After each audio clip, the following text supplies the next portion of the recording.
Hello, hello, everybody. Welcome to the fourth episode of LLC. Today, we're hosting another round of discussion when it's coming to the concept of networking. So, episode 3, we did a trilogy of different topics. So, we found out that networking was the most important topic out of all three, that we just had so much dialogue and conversation that we decided to host a full show on it. So, my name is Nicole Glenn. I'm going to be hosting the show today, and I wanted to introduce the wonderful panel that's going to be answering all of these in-depth questions on networking. So we have Blythe, Liz, Charlie, and Christy.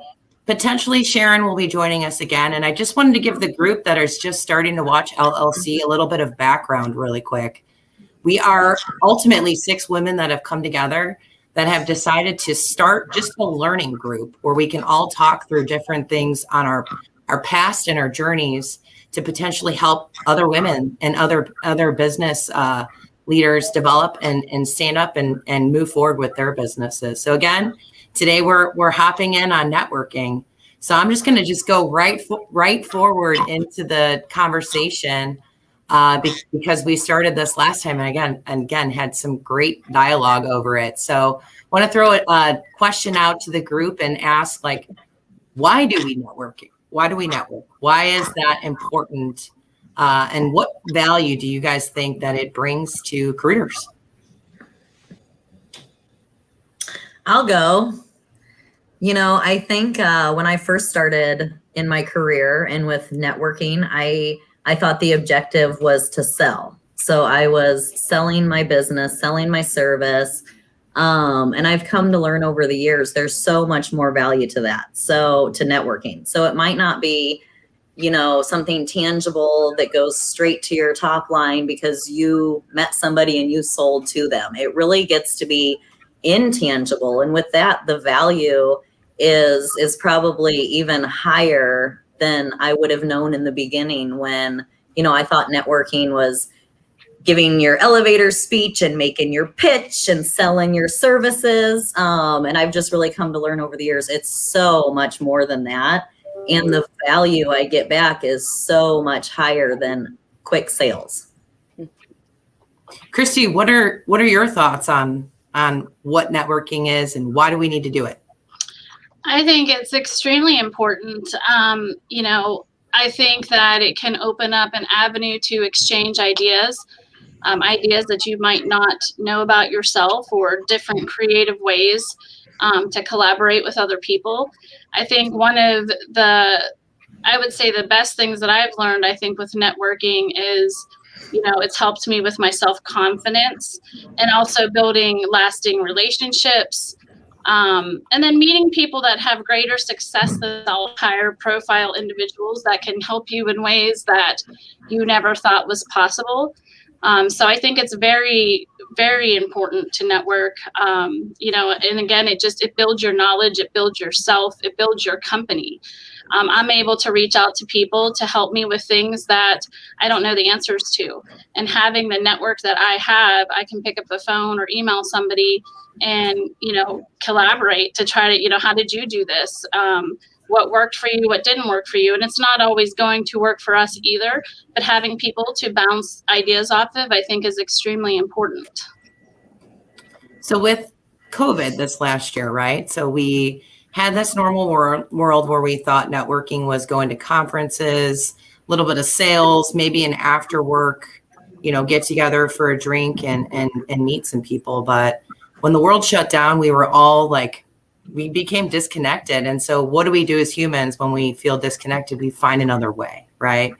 And so this last year, networking became a pretty big thing on online platforms. We saw, at least myself, I don't know if you guys can vouch for the same thing, but LinkedIn became a way for business professionals to really put themselves out there, try to develop their sense of networking and do that, even though it was not person to face, it was more of messaging and then hosting different chat sessions and thought leadership programs. And it was a really interesting year. So Blythe, I would love to hear your perspective on what do you think is going to happen now? We're starting to see some of these conferences come back online and trade shows opening up and after hour happy hours happening again with this old way of shaking hands and this new way of digital and online presence.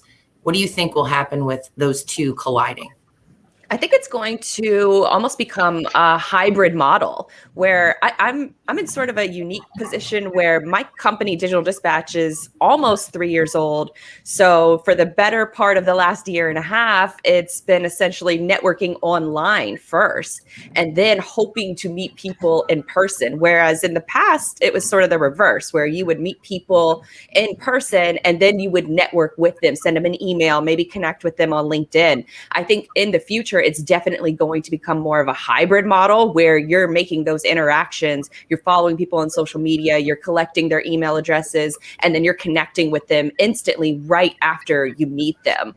So I see it as more of a hybrid model. What I'm curious to see, though, is how people handle the handshaking, the hugging, things like that, where you're not exactly, I mean, I live in Florida, so Florida's been open for a while.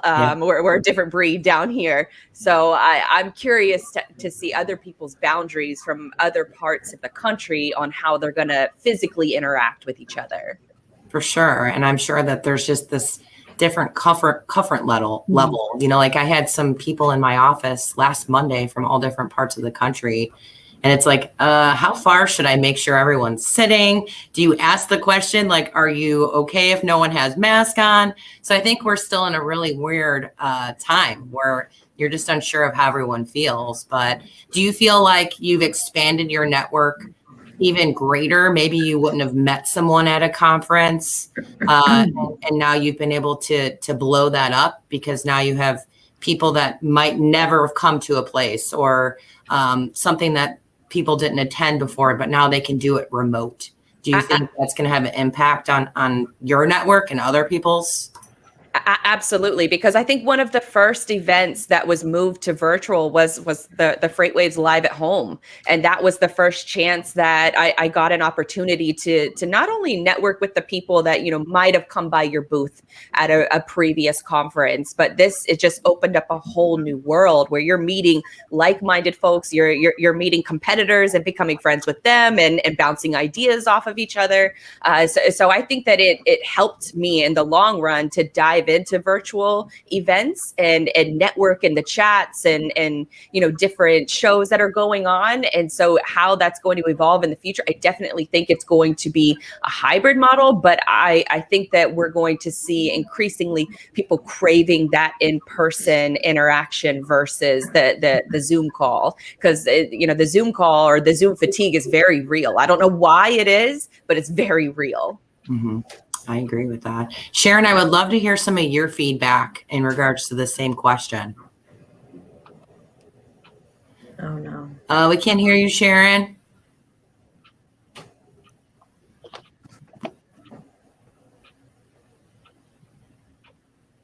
More Zoom problems. Yeah, just a Zoom problem there. So I'm going to actually, you can keep working on that. I'm going to skip over to Liz Wayne, I'm sorry, to get your feedback in regards to this question. Yeah, well, I have my notes here, and I think Live must have been looking over my shoulder. She said it perfectly. It will absolutely be a hybrid going forward. I think that in person is still probably preferred, but at the same time, we all got really comfortable with the camera. So, for me during COVID, I got to meet you 5 awesome ladies. I've got to meet, a number of other people virtually. And I know like a year and a half ago, a Zoom, a camera meeting, stress me out, and now it's just part of it. So I know I'm definitely more comfortable. So I agree 100% that it's going to be a hybrid going forward, and we'll all do a little bit of both. But, at the same time, I think in person, when possible, will end up being most people's preference. Most of it is great online, but when you get to something and they do breakouts and when they actually call it networking opportunities and you're just sitting here virtually, it's a little more awkward than when you're sitting in person with strangers, I think. So definitely we need both going forward. I pulled a great article that gave all these crazy stats. in regards to networking. And one of the things that it had said was, despite the fact that 83% of professionals work remotely, at least part of the time, only 39% socialize more online than in person. So there was another stat on there, and it kind of backs up what you said, Liz. It says networking in person creates interactions that also guarantee a higher value of the exchange of ideas. And on average, people will be 3% more original and 17% more flexible. So it just kind of backs up even what Christy had said, where it's you're trading ideas. When you're sitting with people, it just creates this pot and you just open up a little bit more. And some of that data does show that. So I wanted to jump in real quick too. Sure. Because I think, sometimes, in person, it's more of that one-on-one, or you have maybe a couple people in a group talking, where I've done numerous of these different events, and they're all different depending on the platforms they use. But some of them, you are in a group with like 12 to even 25 people, and you don't have a whole lot of time to network. It was kind of like, hey, this is where I'm from, this is what I do. And you talk a little bit and you really miss out on it. So it's almost like when COVID happened, you build all these relationships online, which I didn't have time to be on LinkedIn as much. Then I went on LinkedIn because I wasn't traveling, met all these people. Now I want to meet them in person. It's just created a whole different atmosphere. And I do think the people will get out more. I think there are people tired of, this whole Zoom stuff going on, but it's still going to be around to an extent and be used in other ways. So that's kind of how I see it, at least, because the networking, for me, this networking with you ladies has been great. Meeting you, I don't know that I would have ever met you, if we weren't doing this, or, I've met Nicole, like reaching out through LinkedIn and stuff like that. But, like I said, I think things are going to be a hybrid, but it's going to be different. That's for sure. And going on what you had said too about some of these groups where you go into like 25 people, and it's really hard to like get your voice out there. So again, some more stats, because I found this stuff to just be fascinating, was 97% of people prefer smaller meetings with less than 10 participants. It just creates a different level of just discussions. And it says, in fact, over 78% of professionals consider this the biggest benefit, is having those levels of, deep conversations that come from that. So when we join all these huge platforms, you're not going to be able to meet people and really dive in and get to know who they are. But if you go to a conference where there's 100 people, you usually see these clusters, right? You walk into this room and there's this little table of like 5 and this other table of like 6 and 2. And so it allows you to be in this huge setting, but then get granular and meet different groups of people that have different types of conversations. But when you hop on a platform, you're like stuck in that conversation. So it's true when it comes to that. So Charlie, I did want to ask you, because I know for me in my career, talking about going into conferences, especially my first one, you walk into these rooms and these could be 2 to 3 days long, right? Where you have a little bit of learning and then some networking opportunities. And I always go, how do I know if I'm being successful at this? Am I supposed to come out of here with 1,000 business cards? Should I be focusing on getting maybe just that one awesome connection? So I want to ask you, in your mind, what does a successful networker look like? And what are those expectations that we should be having on ourselves when we are actually out there networking? Yeah, so many thoughts on this topic. Obviously, as recruiters, that is what we do full time, is network. And one of our core values is to connect and to always, just be looking for opportunities to bring people together to their advantage. So I honestly think networking, I'm going to use the cliche, it's a marathon. It's not a sprint. It is making little statements at a time. And it really is all about full circle and paying it forward. So what I've learned in my career and what I tell, our new recruiters is you've got to build your pipeline. It's not going to happen overnight. You might get lucky. You might sit next to someone on an airplane who happens to be in need of your services and you start talking and there you go. But networking is a lot of different touch points that, lead up to that what I would call almost like maintenance. So I think of some of the conferences we attend as they're the purpose of those conferences are not business development for our team, it's relationship maintenance. So I'm on the other side. I really have connected and been way more productive with networking in our Zoom world. And I'm happy to elaborate why, but I think because I can, sprinkle little tidbits in and not always be like, hounding someone for sales, but just like, hi, I liked the article you posted, just want to be connected with you. And then always thinking of what you can do for that person, because it does come back to full circle. Think about the people that you meet, and then something triggers that person for you to reach out to them 2 years later, 2 months later. But it's all about just kind of the slow play. Networking, the word gets a bad stigma. It's just building relationships. I mean, that is essentially what networking is. You just have to change the way you think about it. Oh, for sure. I think even when you walk into Walmart and you're checking out, and you talk to someone, or, I've had people actually checking me out with groceries, and I'm like, what do you want to do for your career? I'm actually asking and giving people my phone number just by how they carried themselves, how they smiled, how they did that extra level of customer service on helping me check out in the grocery store. So it bleeds into everything, that we think about. And I think one of you has said this wrong in a previous show, but I know we all know this. We're always selling. We're selling ourselves to our children, to our coworkers, to the person that we see just right outside that might want to host a conversation with you.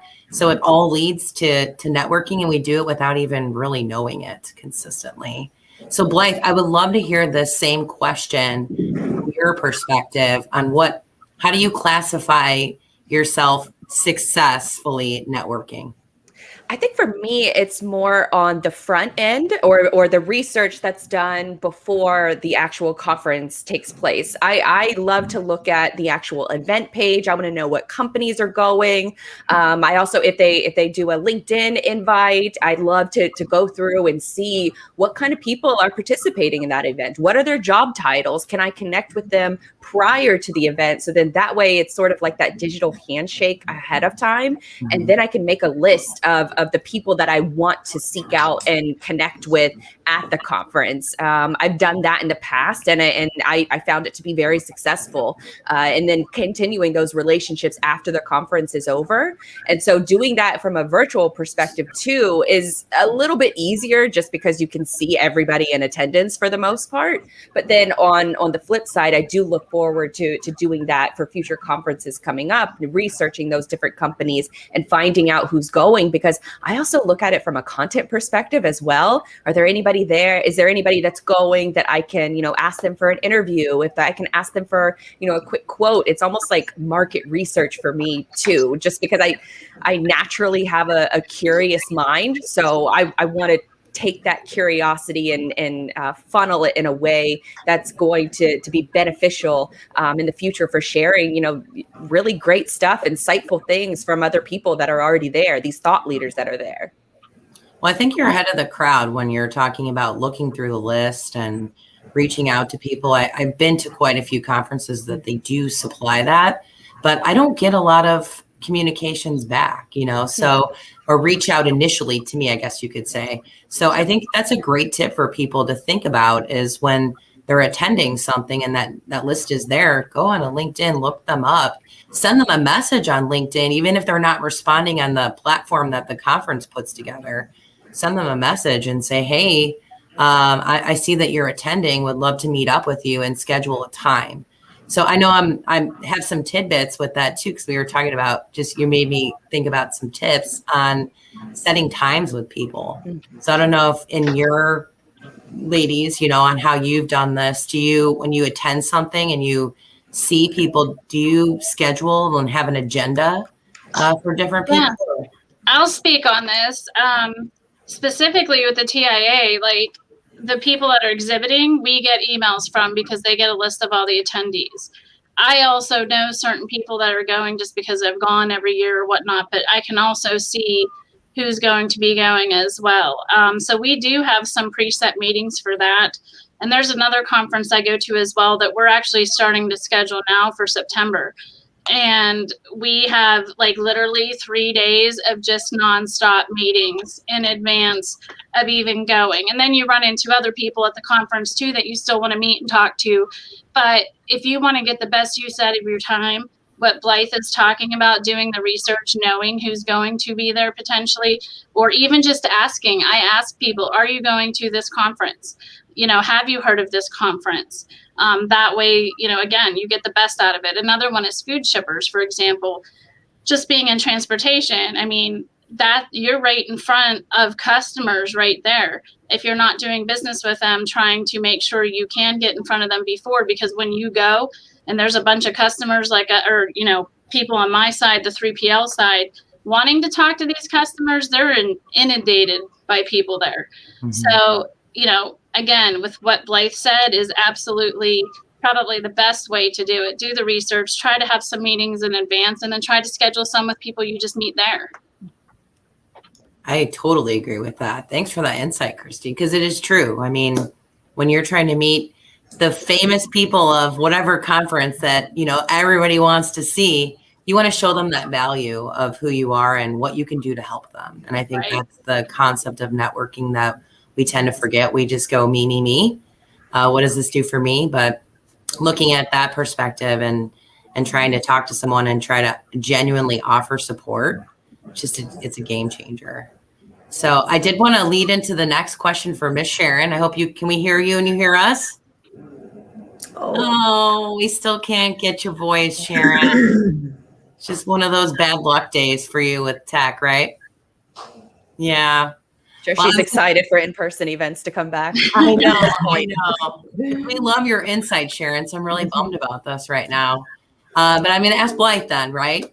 When we're talking about social networking online, what are some tips that you come across, Blythe, to understand if it's a true opportunity or a time sucker? Because I don't know if anything like, you know, my inbox that I get or emails that I'm solicited, I constantly have to thumb through and go, is this worth my time to talk to this person or is it not? So what are some tips that you can offer out to people on things that you do to identify the difference? Well, the truth is you never really know. I try to say yes to as many things as possible, but I do want to do my due diligence before I agree to a meeting or an invite or something like that, because I struggle with saying no. So I tend to just say yes to everything. I reminded of this quote that Whoopi Goldberg said years ago, where she said, you know, you make sure you say yes to every meeting, every interview, you know, things like that, because you never know who's going to be the next you. So you don't want to sort of, I guess, crap on the little guys, perhaps, and because you're too big for them. So I always try to say yes to as many meetings as possible, just because I want to get it's market research, it's having a conversation, it's starting that relationship. But I will usually go to their social media profiles, check out what that company has going on, the types of things that they post, and see if it's a good fit. And if it's a good fit, then I try to set it up in a virtual sense first, and then hopefully move that meeting into an in-person conversation in the future. But I think it really starts with checking out their social media first, because that also helps you with conversation starters. You know, if you like a couple of their posts in particular, then I think that really leads to the value of having that first initial conversation and seeing if it's a good fit. Sure. I know for me, I'm always looking at how they approach the situation. So if I get like no information, and it's like, I use this example often where people go, hey, I want to start an expedited company. Can you teach me everything that you know? And like the way that they approach it, and I'm like, well, what do you do now? And they're like, I'm in banking. And I'm like, okay, I don't want to segment my time there. It's not that I don't want to help somebody, but that's, you know, just a way to look at what the situation is for me to make sure that it's not worthwhile of my time, but it really is going to do something of impact and not just become a time waster. So I don't know if any of you other ladies have any insight on how you guys weed some of this stuff out or how you look towards it. I'll tell you who I do weed out. Bitcoin? If anybody on LinkedIn is watching, and I'll tease you, Nicole, for saying Wayne. So today, a lot of inboxes, email introductions, things come addressed to Wayne.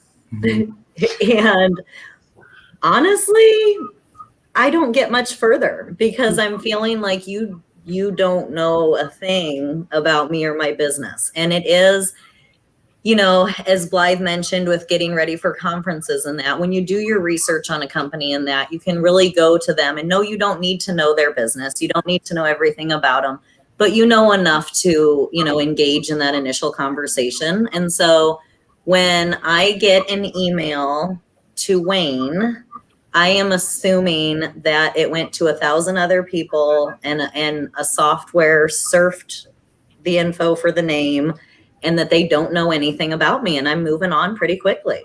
Mm-hmm. I agree with you 100% because Yes. I get called guy names, names that have nothing to do with my first or last name, that kind of stuff. And, and I will say too, it's hard for me to say no too, Blythe. Like, I tried to say yes to everything. And then I think as I learned throughout my career, certain things I have to say no to. But I will also say networking is important too, because there's a lot of people I met that have moved around in multiple different positions at different companies that maybe they couldn't help me at this company, but they helped me at a different company and they remembered me and reached out or whatnot. So that's the other part of just making sure you are connecting with the right people when you do find those people and just having those relationships. I know I'm jumping forward a little bit, but from where you went, Christy, I'm going to go on to the question that I had presented to you with. Since you are so giving, you are wonderful even to me. Like I always say it to you. I'm like, thank you for your time. What can I do for you? But how do you, with this vast network that you're building, because I know you are always talking to people and a part of so many different things, how do you keep up with that network? I would say it's extremely hard now more than ever, just because it has gotten so much bigger just over the past year. The business is growing. We have a lot of stuff going on here. So, I think the one thing is just trying to check in with people when I can. And even if it's once a month, or even if it might take 2 months to get out to someone, but it just depends. There's certain people that I have a closer relationship with that I can check in a little bit more often than others. But I definitely try to check in as much as I can with people. I kind of have a list on the side of people that I always want to make sure I check in with. And a lot of those, whether it's carriers, competitors, even on a monthly basis, I check with multiple competitors. We all kind of talk, how, even when it comes to the railroads or just certain things we have in common, how are they treating you and what do you see happening and that type of thing. So there's certain ones that are more important, I would say, than others, depending on the situation. But, it's really keeping yourself disciplined and knowing that you have to stay in touch with these people because, again, people move around so much. And there's been people that have helped me in different roles at different companies than, once they moved around than maybe where they were when I first met them. Mm-hmm. So it is important to me to have that list of people that I want to make sure I stay in touch with. But I will say it's been more difficult lately because I'm getting inundated with a lot of messages, whether it's on LinkedIn, through my email. I'm actually trying to get help with filtering some of that, so I can kind of stay on course because it's important to make sure you are in tune with your network. And I guess that's probably the best way I can say it. And it'll change over time. But, I just feel like, Nicole, with what you said, me giving back to you or whoever it is, eventually, it makes me feel better and I feel more accomplished because of, what you give to me in return, you might not feel is beneficial to me, but there might be more things down the road that you could give to me down the road. If I want to build out, an expedite, like you mentioned, or whatever it might be. So, that to me is more important than anything. Having those connections, because I might not need your advice or certain things right now, but I might need it next month or next week, right, or even a year from now. So right. And I think, Charlie, you were the one that said that pay it forward mindset. Yeah, and I honestly think a lot of networking is making your own luck. So, I go into every networking opportunity thinking, what can I do for this person? And there's some people I can't do anything for them. Somebody called me this morning who was referred through a very trustworthy contact. I had no context what he wanted to talk about, and he wanted to sell us a phone service. And I'm not the right person for that. I don't have that need. So I literally said to him, what can I do for you? Because I'm not a potential customer for you. So I can help, spread his word when appropriate. And that is what I can do for him. But I think as humans, we're selfish and we want to know, what do you have for me? Why should I give you my time?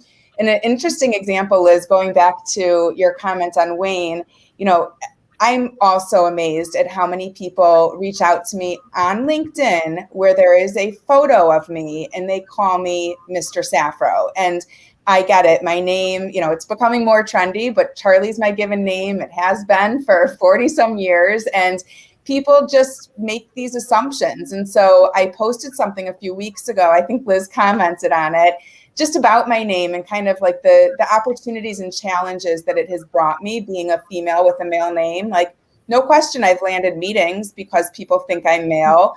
But then it's my job to really impress and, surprise and delight them when they find out I'm female. But I posted something about having a male name or having, a lot of people commented having two first names, and the amount of interest and conversation that it sparked.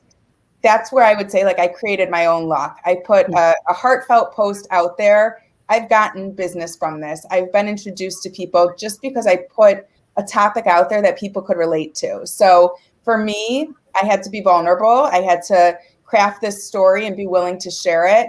But the return on that investment was so great because people just want to connect and relate. And so I think that's a lot of it. Is like, you just got to plant little seeds along the way and know that some of them will bloom and some won't, but nothing's going to happen if you don't make the effort.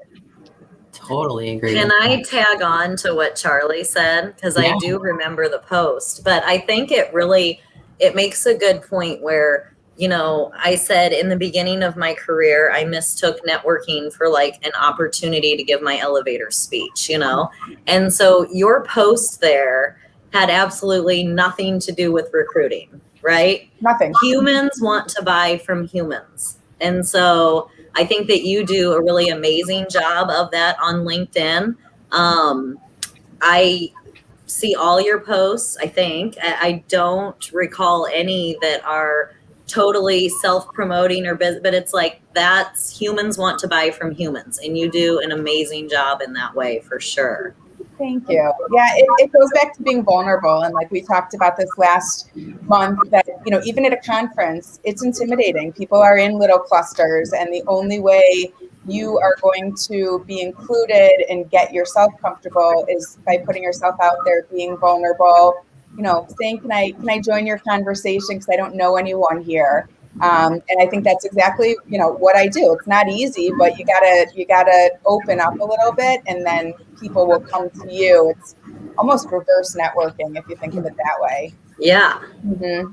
So hopping into the next concept, when we're talking about this places of networking, what are the best places that you guys think work the most for the greatest opportunities? Is that a certain type of conference? Do you want a certain location? So what sticks out to you to say, hey, what's the best place? I think sometimes it's when you least expect it. And I don't always think about, like, I'm going to a conference to network.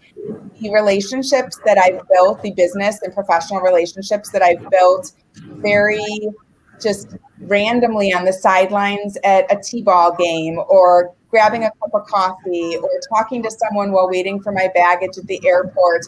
Those are the ones that I really remember, and they feel the most genuine to me. But do they turn into dollars? Yes, some of them do, some of them don't. But I think it's really when you least expect it. It's just, someone said this earlier, be curious about other people, show interest in them.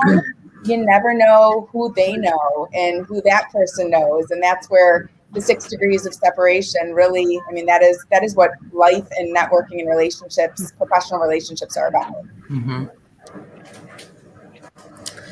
I think early in my career, I would feel some sort of obligation or pressure to remember everybody I met. So no matter where it was, it could be at TIA with industry peers.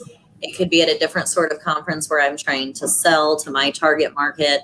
And I felt an obligation to just remember everything and everybody. And I guess for me, no matter, because, to back up what Charlie said, it's like you never know where you're going to meet somebody that you need or that needs you. And for me, it's really like taking some pressure off when it's like, I'm going to remember the people I'm supposed to remember. You know what I mean? And it's either going to be natural or it's not. And I think that's probably where we all find the most value is when it feels really natural. And then you throw Sharon's comment in there. She was going off of Charlie's statement to say, just be approachable whenever you're standing anywhere. I would take that, right, Sharon? Yes. So sorry, Charlie. I know you were going to start saying something. No, I don't want to get on the soapbox of remote versus face-to-face networking. But that is one thing I've really embraced and appreciated being on video is, not only am I networking in the comfort of my own home, but I have access to information that I don't if I visit a client's office. Like if I went and visited a client and I want to pull up statistics or we're getting into a conversation around details, it's rude of me to open my laptop and start reading stuff to them, but it's very natural when we're on video calls. I can recall things about people and, not trying to overly impress them with my memory, but I remember last time we talked, it was last May, and you told me your twins were going to college. And they're like, wow, I can't believe you remember that. No, I don't remember it. It's just I took good notes and I remember having an interesting dialogue. So let's resurface that. I don't know, maybe it's in just recruiting because there are so many details and we're expected to know so much about so many companies and so many individuals. But I find a real value of just, here's my place. You will always find me here. And I can also get a lot more networking done and a lot more conversations and relationships in a given day than I could if I was constantly jumping on a plane. So I believe in both. I'm not saying, do away with the face-to-face. That's not where I want to go. But again, I think the face-to-face is more the maintenance and just like strengthening the relationship, taking it to the next level. But I have found online virtual networking to be a success for our whole team.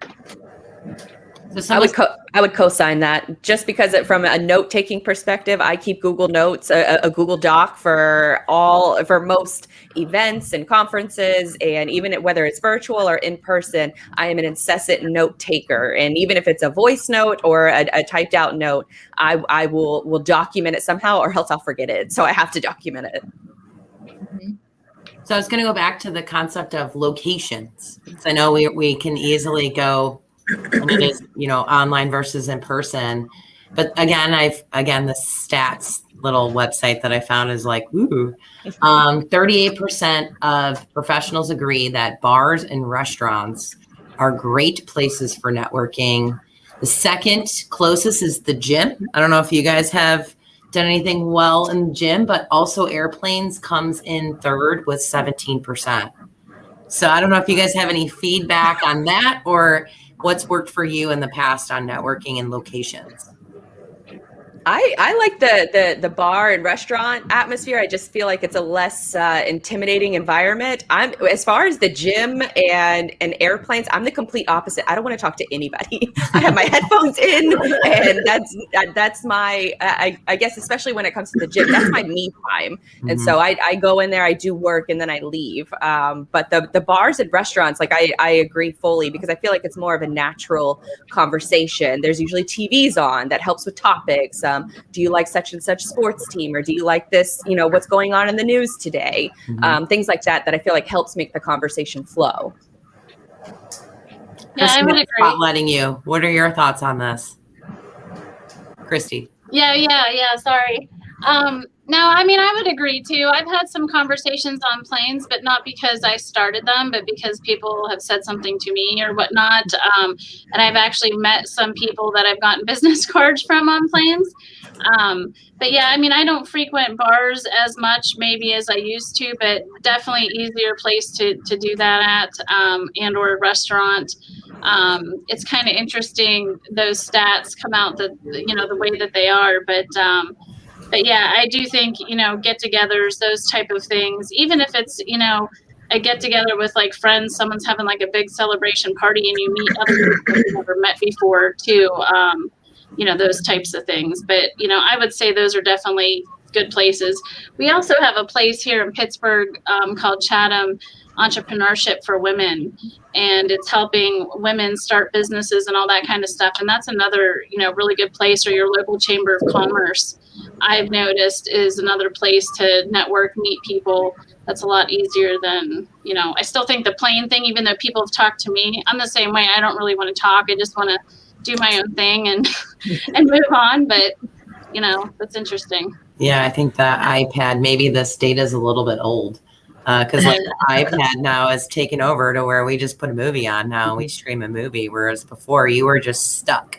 Right. Yes, for A sure. lot of times, if you think of the people you do engage on a plane, it's usually when you're all in the same boat. So like, if you guys have ever flown to Vegas, like everyone on that flight is rowdy and partying and excited for each other. And then if you've ever been delayed, you can commiserate with the person next to you. And it's more about like complaining and like, we're in this together. I also think there's a reason all the magic happens at trade shows in the bar after the show is actually over. And so I think that's I'm thinking about it a little bit different because, if I go to a restaurant tonight, I don't know anything about anyone. They might not know anything about me. But if I see someone with a Coyote shirt, I usually go up to them and say, hey, I work in your industry. But if they're not wearing that shirt, I've got nothing. So it's all about, at the conference, we're all here for the same reason. So you can really approach someone at a bar and know that you're going to strike some connection because we're both here. And that's obviously when people loosen up and kind of take off their tie, the men out there, and really are open for more of a dialogue. So I have one tip that I wanted to share, and it's going to kind of lead into the next question too. But with tips that you guys have, I had a wingman. I was his wing woman. He was my wingman. We were both in sales, and we sold to the same type of client, but we sold completely different products. And so I would ask him, like, what's your lineup for the year? Because I thoroughly enjoyed his company. So we would get dialogue going between us, and then we would bring people in. And it was just this very comfortable way to meet people. And so then he would meet someone that fit really what I was trying to find, and I would meet someone for him. So we'd be like, and then there'd be times where you're like, don't come over here. This is a waste. But it was a really cool way to have your friend that you would bring. You're comfortable, and it would just start the flow of dialogue very, very easily. So keep that in mind if you're ever trying to do that. Get a competitor maybe and just go, hey, what are you doing this year? And see if it's obviously something that where you can kind of meet the same clients, and maybe you'd offer a different type of service that it's fine. You don't have that don't talk to them type of feeling, and you're helping each other out. So I love that, Nicole. I think that's pretty funny. I love it. I know. Yeah. I used to call him. I'm like, it's January, wingman. What are we doing? It was just a way. And so he also brought me to conferences that I never would have attended. And he'd go, this is really a good one for you. You'd meet blah, blah, blah here. And then I would recommend places that he would go to. And then when we didn't go like to one, it was like exchange, like, hey, I got these cards. And it was a constant thing that we did for probably 4 years. And then COVID came, and I should probably check on my wingman and see how he's doing. I love that tip because I don't know if this has ever happened to you ladies, but you're probably, whenever you're at a conference and you get stuck in a conversation that might not be ideal. Yeah. It might, especially as women, getting into a conversation where it turns into where it's not really about business anymore. It's about other things. And how do you escape that conversation? Because you're essentially trapped in that conversation. I know the answer. You have to go to the restroom. That Just When saying. someone else gets your attention or you see someone walking by and you're like, Kevin, where have you been? I got Right. trapped a few times by this one gentleman, and it was a little nerve-wracking after a little while. So I love the wingman opportunity, because I did try the bathroom trick. I'm gonna go get a drink trick. He still found me. Yeah, and He that's was waiting for actually you. happened where I would say like, hey, or hey, I would have some sort of like language that he would know and he would get me out of those types of conversations, because it did happen a couple of times. And I also had a guy that you give your business card and you have your cell phone on it. And he's like texting me like, hey, I'm waiting here for you. And the conference is over. And I'm like, that's the direction towards my room. So I literally went to my wingman and said, can you just walk me and get me on the elevator? Because it was creepy, Good and tip. so he helped me do that. Good tip. Yeah. So what other tips? Do you guys have anything else that you'd like to share that people can utilize as a tool? I think it's all about that nugget of information. And, I think where we can control it is with research, like Blythe was saying, and just kind of knowing your audience. Just like a quick story, I was actually on a yoga retreat this past weekend, and nobody was there to make new friends or to find themselves. We were there to just be away, and we all were connected through yoga.